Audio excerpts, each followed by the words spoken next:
So I wonder, like, whatever happened to the mystery or the thriller as a genre? I mean, they're still made somewhat, and I guess you see them more on streaming services than being released theatrically. But, like Hitchcock in his day, he was one of the most famous directors. I don't know that there's a modern day Hitchcock. Also, whatever happened to the erotic thriller, like Basic Instinct? I mean, you don't really see those type of movies being like they were very popular in the 90s. You don't really see that type of movie being made anymore. Do you know why that is?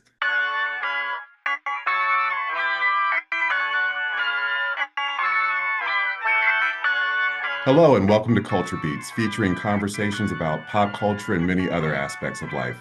I'm your host, Chris Bournet, and my guest today is author John David, author of the new mystery novel, The Bystander.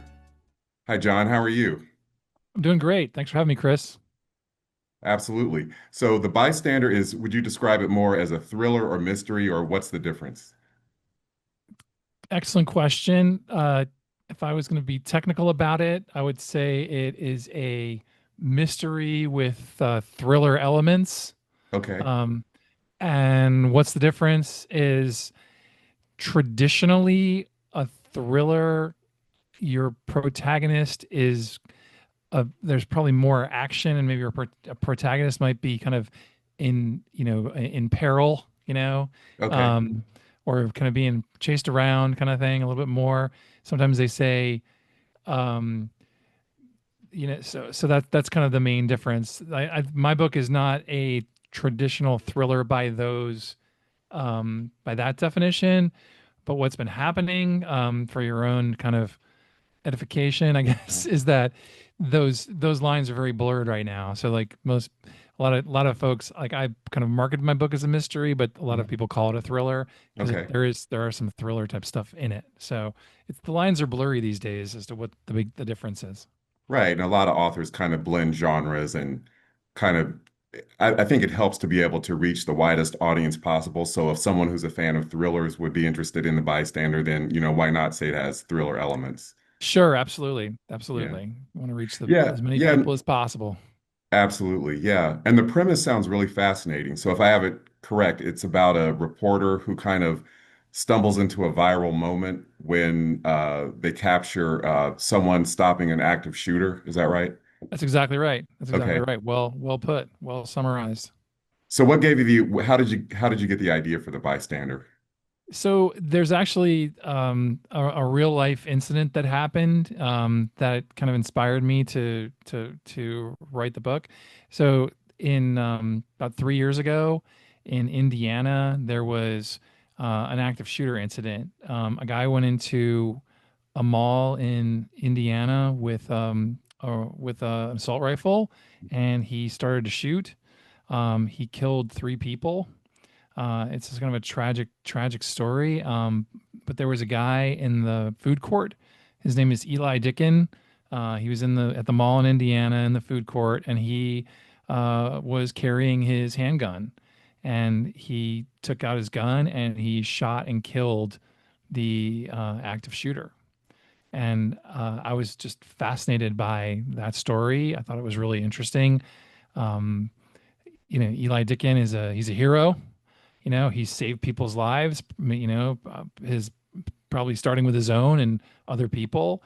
And, and it just, but at the same time, the whole thing kind of got me to thinking about, okay, is this the way it's supposed to be? I mean, are we supposed to be, having to defend ourselves, in the mall, and there's all these issues about gun rights and the right to carry and all those things. And I found the whole concept to be really kind of interesting. And so I used it, it kind of inspired me, and I used it as a backdrop to write a novel.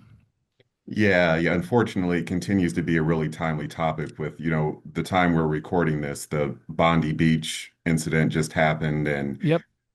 there was the shooting at Brown Yep. University and yeah, and then of course, Absolutely. it Yeah, wasn't a no. shooting, but the tragedy with Rob Reiner and his family. So Yeah, I know. Yeah, when we're recording this, there's been some crazy things happening. Yeah, I mean, and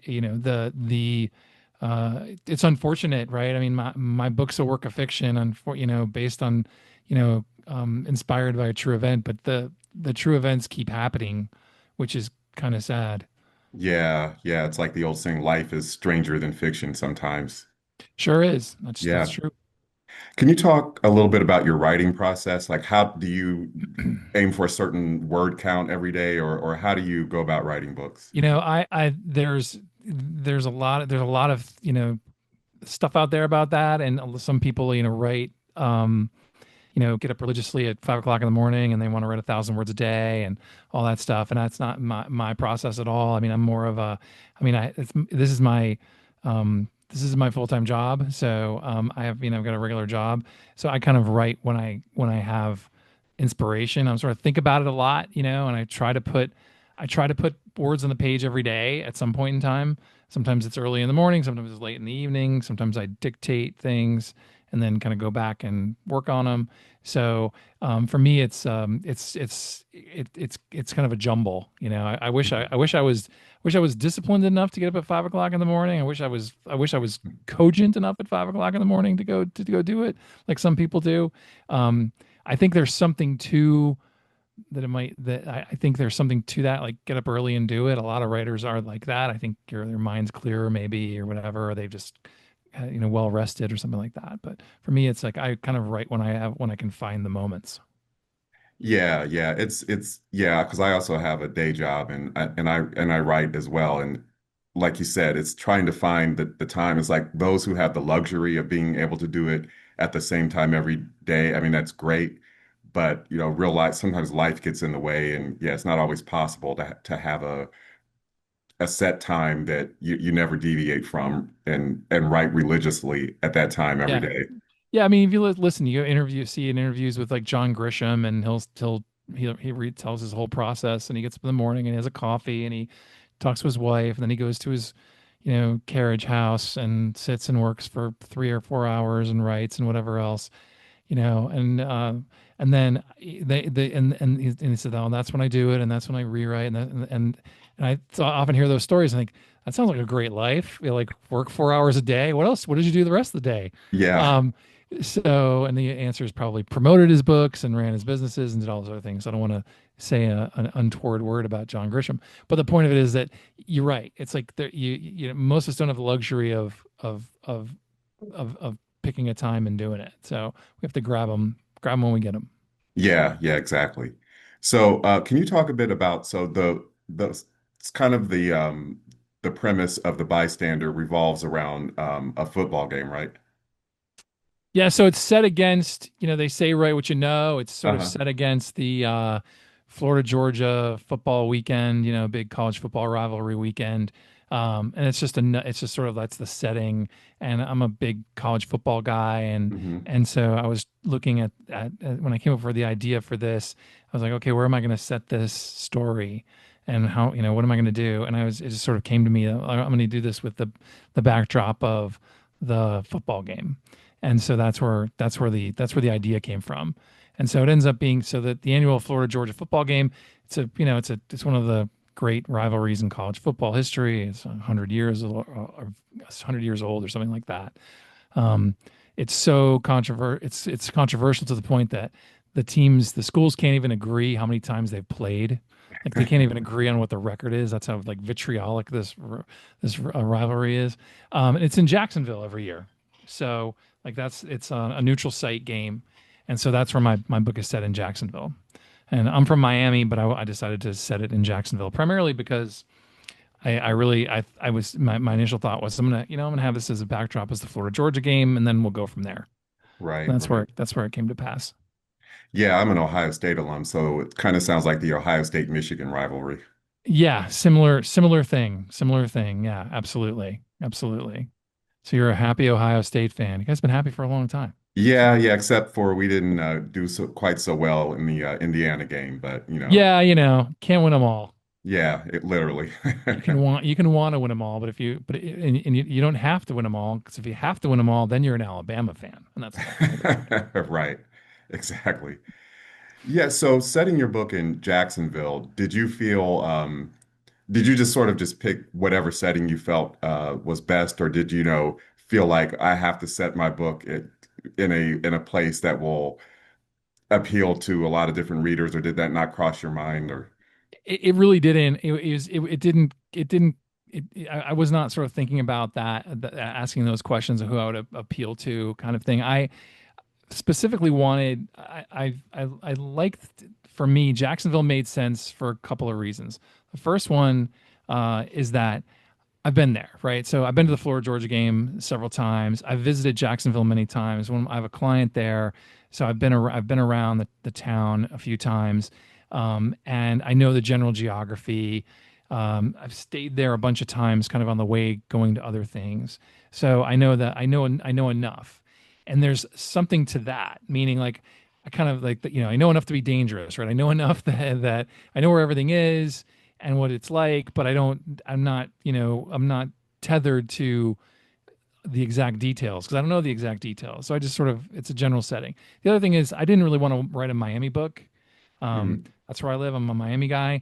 And I kind of just didn't like I didn't want to like even get anywhere near like the expectations or any potential comparisons. And even though obviously it would be, Carl Hyacin, I don't know if you know who he is, but he's a famous, writer. And one of an inspiration to me, um, one of the authors I really look up to. And he kind of owns Miami, he kind of owns Miami and the Florida Keys, and that's his bailiwick. And I just I didn't want anybody to kind of compare me to that, even though it would be flattering to be compared to him, but I didn't want to invite the comparison, I guess. Yeah, yeah, I can understand that. And yeah, I have friends in Miami, so I've been there many times. And yeah, it's a great city, but I can understand how you kind of want to find a setting that hasn't really been used or overused, like Yeah, Jacksonville. no, absolutely, absolutely.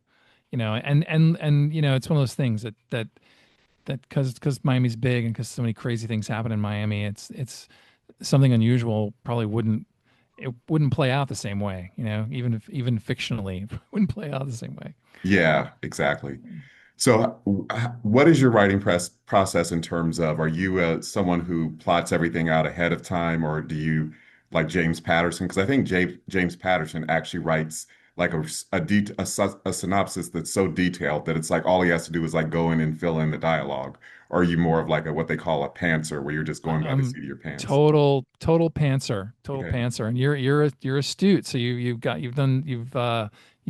understand this stuff. Yeah. Yeah. So this is my first novel. I had never written any fiction before. I didn't really know what I was doing. I kind of had an idea. I had an idea what I wanted, where I wanted the story to go. I kind of knew how I wanted it to end. But then to me, the adventure of getting there is the fun part. Um, and so I'm a total pantser versus a plotter. Now I'm trying to be more of a plotter as I move ahead. So trying to have a better understanding of what I'm doing. I don't like to just go, I think it's more efficient and makes more sense and makes it easier if you plot a little bit more.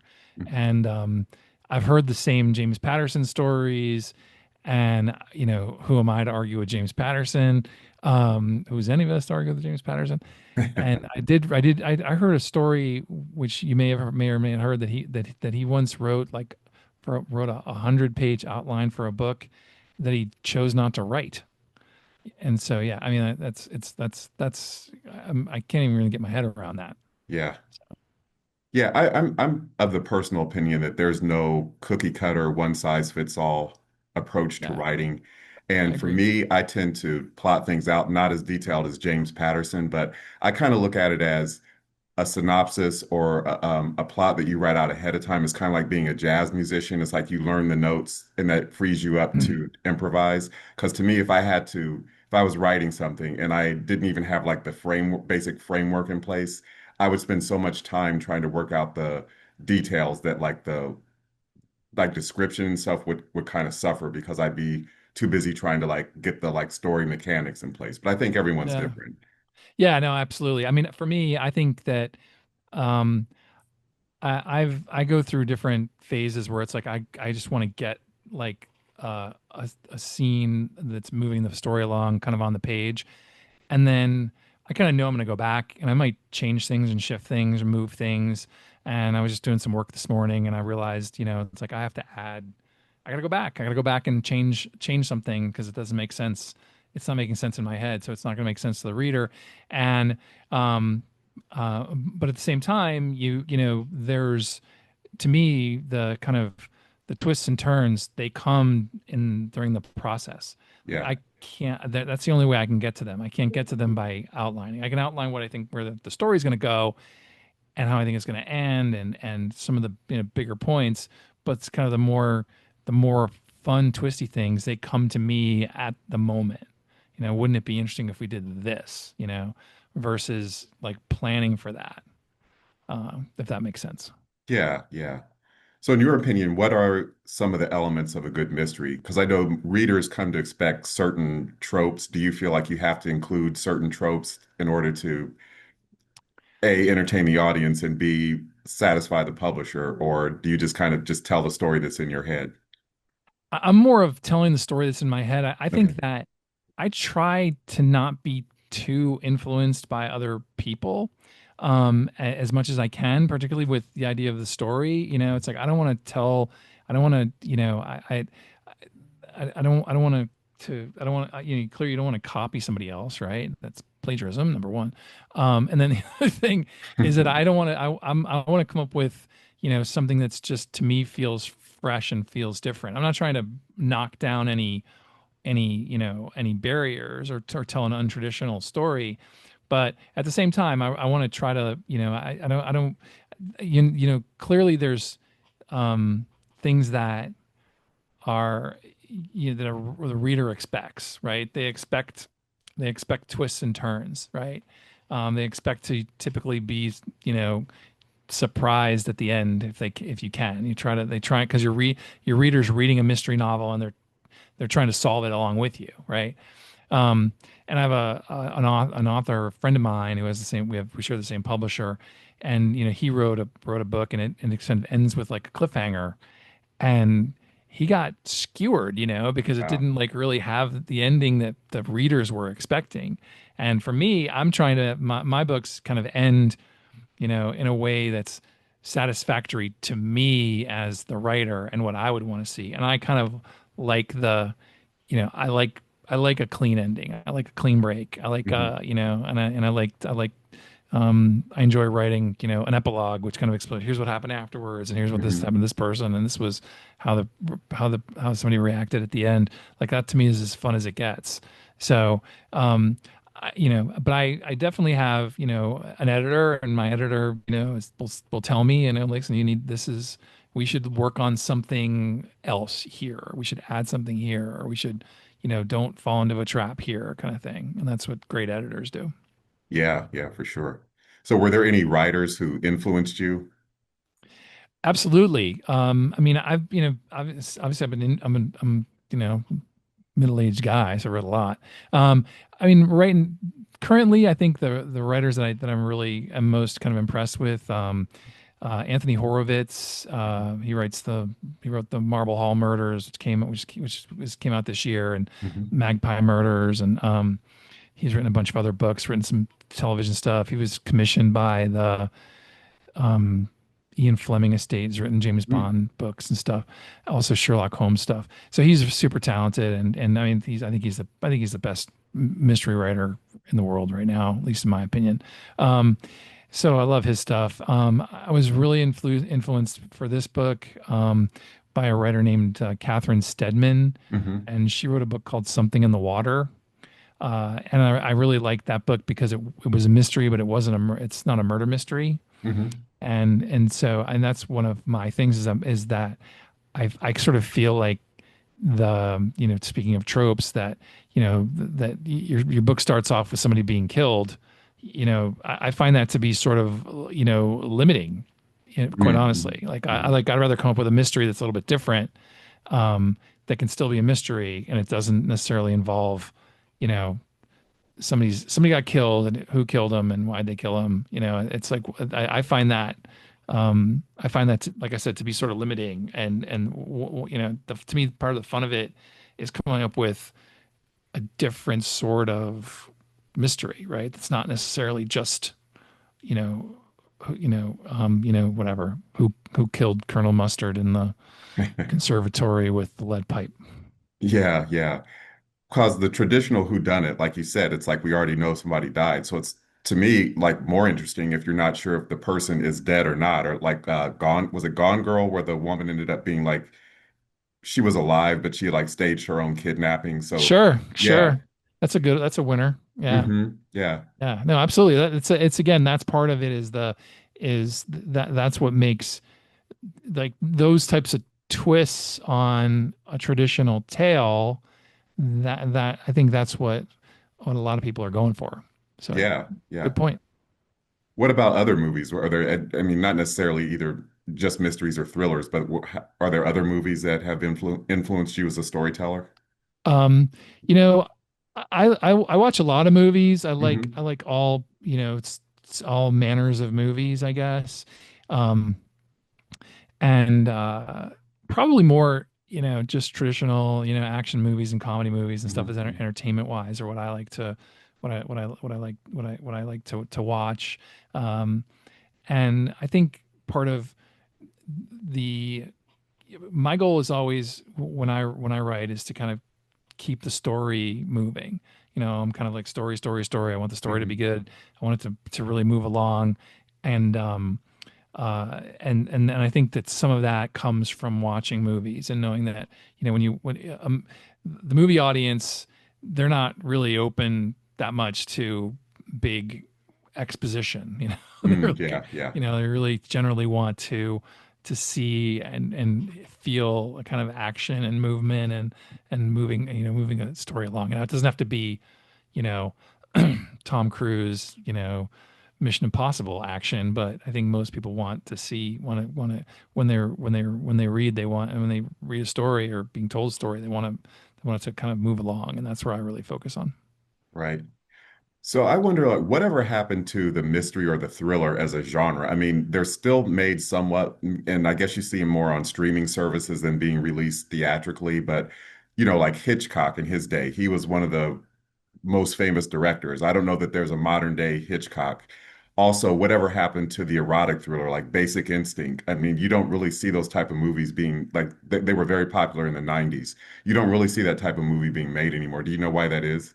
I don't.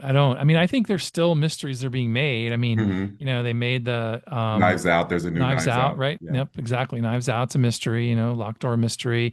I started watching the latest one. I haven't quite gotten through it yet. But that's kind of Knives Out has actually inspired. There was a I think publishers like that kind of locked door mystery concept, and it was kind of repopularized. It's been around that's been around for a long time, but it was kind of repopularized by Knives Out, and maybe it's on the wane. I have no idea. And then like the Netflix made the Thursday Murder Club Oh yeah. movie, and that's a mystery. And there, but you're right. I mean, there's not as many of the classic traditional, whodunit type mystery, movies out there as maybe we had in the past. And I'm not sure why that is. I mean, that world, it's just changed so much. I mean, it's Yeah. like I mean, I'll ask you a question I asked somebody a week or so ago. When was the last time you went to the movies? Have you been recently? Yeah, it's really only for like big special occasions, like at Thanksgiving, my family went and saw the new Wicked sequel. So Okay. yeah, definitely during the pandemic, I got out of the habit of going to the movies, and I'm a huge movie fan, just like you are. And yeah, it's Well, kind of yeah, the point the question is that like what's happened is that number one, you there's just seems like there's fewer titles in the theaters, yeah, right? definitely, And yeah, and there's so many options on the screen in front of you, and like the economics of it have changed, and that like you go to the movies and it's like okay, how much tickets $15 and the popcorn's $10 and the soda's $9.99 and you bring your wife, your girlfriend, your kids, uh-huh, whatever, and uh-huh. all of a sudden you're and if the movie's not good, then you're really feeling lousy, right? So it's like, Yeah, so for me, I'm my answer sort of echoes yours in that, like the so-called tentpole movies, Mission Impossible, Top Gun, Hmm. those types of James Bond. Those are the types of movies that I'll go to. Yeah. And so there but I watch a lot. Watch a lot on Netflix Hmm. and Hmm. on have all the subscriptions. They're getting money from me without doubt. Um, Yeah. but I think that there's still there's a lot of um, there's still like a lot of that's I think that audience has found a home on like the Masterpiece Theater channel, Hmm. which is like Hmm. available on like Prime, and they have a lot of like those British shows, Yeah. Inspector Morse and all those types of things, which are kind of like the traditional mystery. But they're in a just a different. They've decided, well, okay, we're going to do a limited series, 5 episodes, or we're going to do something. We're going to do that we're going to do the movie. The Anthony Horowitz thing, the Magpie Murders. I mean, I think it's a 4 or 5 episode series, and that's it. It's not a one. It's not a movie that's an hour and 39 minutes. It's multiple series on Netflix or wherever it's being filmed. So I think that's where the audience has gone. Yeah, and then there's Only Murders in the Building on, I think that's on Hulu. Yeah. So it's probably that Uh, the fact that there's so many other platforms. It's like people like to listen to true crime podcasts, and there's so many true crime shows on cable and streaming services. So maybe that's somewhat taken the place of mystery and thriller movies as oh well. yeah, no, absolutely. I mean, if you look at it, that's all. So you may or may not remember like Yeah, Dateline NBC used to yeah, be a news variety show where they had all kinds of stuff, and now it's just basically true crime. yeah, And what used to be called CNN Headline News, which was a news program, which back in when it's first launched, it was news that started every half an hour, and now it's just true crime. yeah, yeah. So it's things have shifted pretty dramatically. And the same thing, 48 Hours. Hmm. That was originally a television show, again news variety show, a la 60 Minutes, and now it's basically a true crime show. So I Yeah, think that's where a lot of the viewers have gone as well. yeah, for sure. So, kind of back to the writing and publishing process, what are your tips for writers who want to find a literary agent and get a deal with a publisher? um be prepared to sweat it out, man. So I'm actually unagented, so I went directly to my publisher. I Hmm. went through the process of trying to find an agent. It was um it's a rough road, man. It's so but if you write something good, if you write a novel and you believe in it and it's good and you get it polished up, find a professional editor to help you, developmental editor, make sure it's proofread, make sure it's formatted the way it's supposed to be. And then, you can go through the process of reaching out to an agent Hmm. and agents sign authors every day. Books are getting sold, out in the marketplace. But it's very tough to break through. It's very tough to break through. Um, and I was fortunate that I have I'm represented by an independent publisher Hmm. that accepted submissions directly from writers, and so I reached out and sent them my information, and I was fortunate enough to get signed. Yeah, I think probably that's one benefit of the internet is like maybe especially smaller publishers are probably more open to direct submissions rather than the old days when you had to have that middleman, you had to have the literary agent. So if someone knows how to, I guess it's more with nonfiction, write a good book proposal, or like you said, just write a very well written novel and know how to write a query letter. And I would assume more publishers are open to direct submissions nowadays. Yeah, I think the big five, I think I think the agents are still the gatekeepers for the Yeah. big five. Um, but there are a lot of like smaller presses out there that are, they're filling in they're filling in the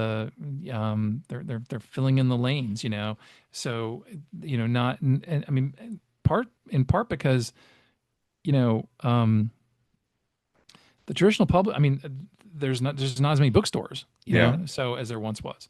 So getting in the bookstores is really difficult, except it's always been difficult and there's fewer of them anyway. So you really have to have a strategy to reach, the digital market, the ebook readers, and also and then you end up saving costs if you're not dealing with the distribution into the bookstores. But there's some publishers out there that do strictly. My publisher's digital. They call themselves digital first. So my book is available, on all the online platforms. It's also available. You can order a hard copy from Amazon or bookshop.org, or Barnes and Noble, and you can go into your Barnes and Noble or go into your local bookstore and you can order my book and they'll ship it to you. And so I've been fortunate. I've had people call me up, reach out to me and say, "Yep, I went to my local bookshop and they found it and they ordered it, and I came back a couple of days later and they had it." Um, so those are all out there, and there's some publishers who have become really good at marketing online, and you write a series of books, and they give you the first, like, you book one is free, and then book two is 4.99, book three is 4.99. Before you know Hmm. it, you bought 10 books at 4.99. Right. um so I mean, there's all kinds of different models out there. It's just right finding the one that's the right fit, fit for the author, and fit for the book. Right. Right. And you previously wrote a business book, right? I did. Did you did you want to discuss that at all or? Oh no, sure. I know. I Mhm. actually switching over. So I actually have I don't have an agent for a non. I don't have a fiction agent. I actually have a nonfiction Okay. agent. Uh-huh. So I wrote a my business book came out. It was back in 2016. It's about online reputation management. And I went through the whole process, wrote a manuscript, and then got the idea that I could get it published, and I reached out to agents, and I was very fortunate that I got signed by a nonfiction agent who pitched it into the market, and I got an advance and finished the book and promoted it and did all those things. It's just a different animal, right now, and things have changed even since 2016.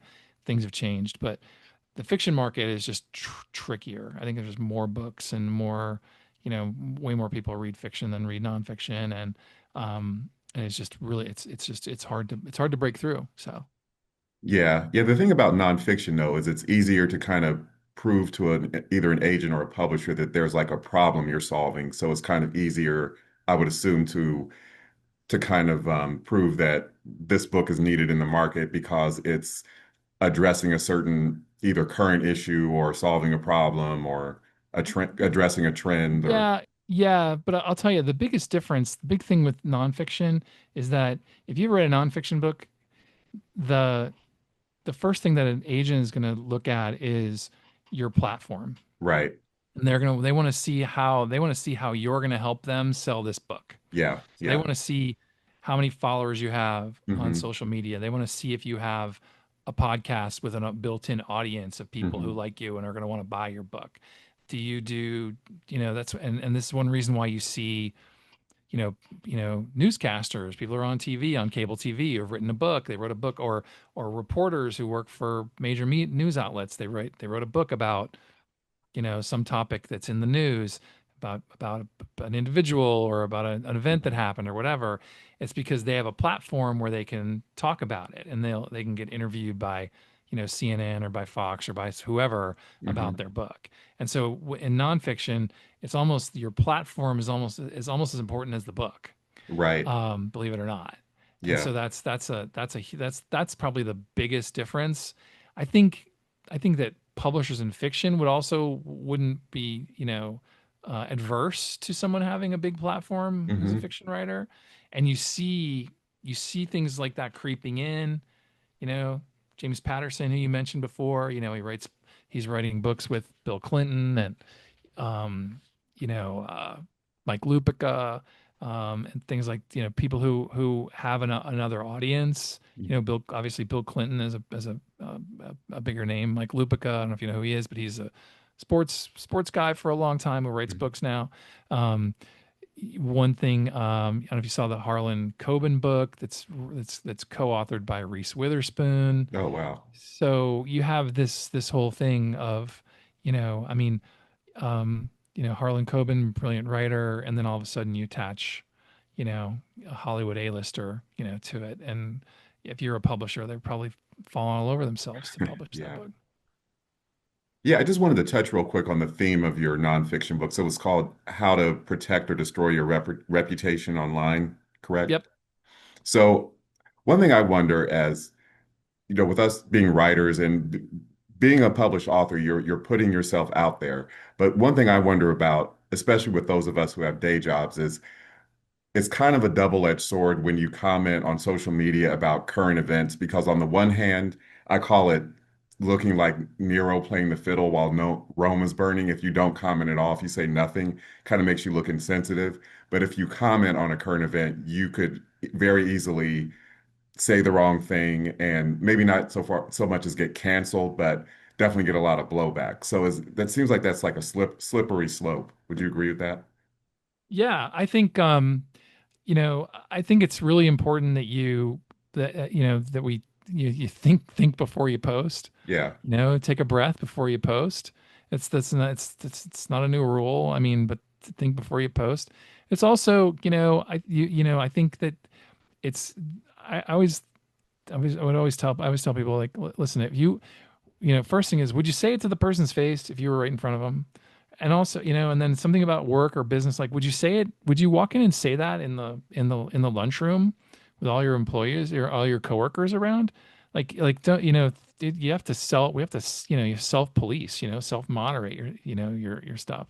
Um, and then there's at the same time, there's these the topics that that you're not supposed to bring up at cocktail parties. You're not supposed, don't talk about politics, don't talk about religion, don't talk about sex, right? Those are the things, and obviously a lot of people like talking about politics, religion, and sex, and get them all three together somehow, and it's even better.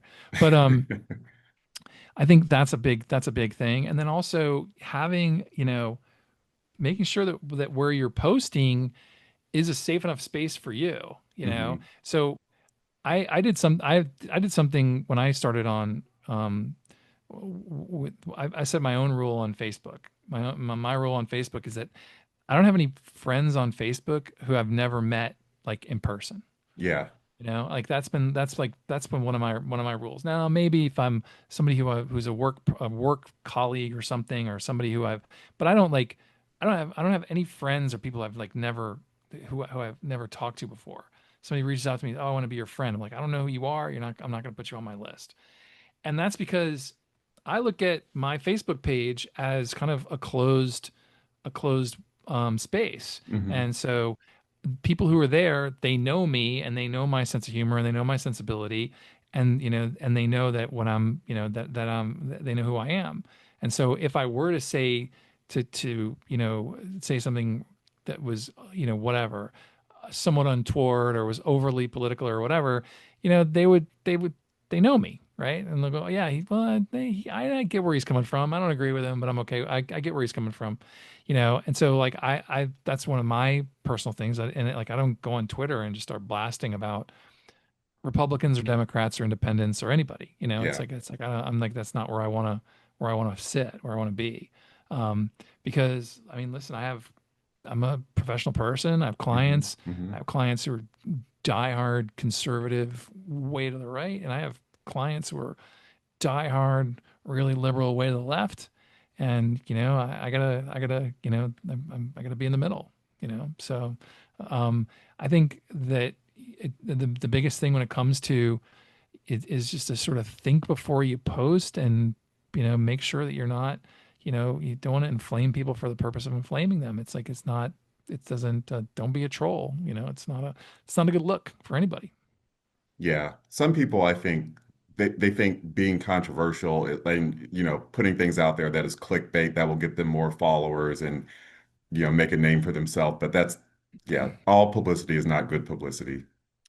Yeah, no, I believe I'm a believer in that. And Hmm. believe me, as a publicist, I've been a publicist my whole career, and Uh-huh. I have Uh-huh. people tell me that, and they're like, well, any PR is good PR. I'm like, oh, I don't know if I try to I try to focus on good PR. Yeah. Yeah. Um, yeah, and then the thing is that the what ends up happening is you have someone, um, and not for example, like Howard Stern, right? Hmm. So Howard Hmm. Stern, he was the original, one of the original like shock jocks, right? Yes.